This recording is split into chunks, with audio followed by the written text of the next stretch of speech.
Vociferando consignas alusivas a sus demandas, los manifestantes partieron de la sede del Instituto Agrario Dominicano hasta llegar a la Gobernación Provincial de San Cristóbal, donde dijeron que los 20,000 pesos que devengan como salario no les alcanza para sustentar a sus familias. El presupuesto nacional no es solamente para asignar obras, megaproyectos para beneficio de unos cuantos contratistas.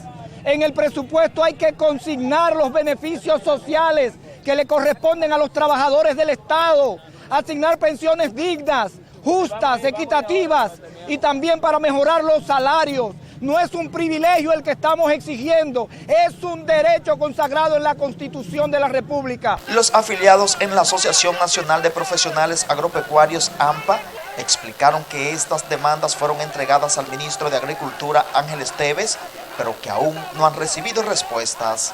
Y el ministro de Agricultura actual no toma en cuenta eso, es enemigo totalmente del campo.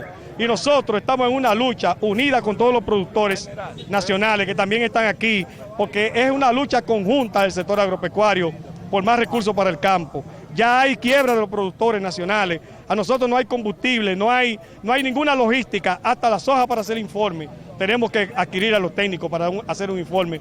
Los manifestantes fueron recibidos en su despacho por el gobernador Julio César Díaz, quien pidió que las demandas les sean entregadas por escrito para ser presentadas al presidente Danilo Medina. Voy a hacer lo que me permite mi cargo para solidarizarme con sus demandas y que llegue directamente al señor presidente y hacerle al mismo tiempo referencia al documento que ustedes le entregaron en noviembre.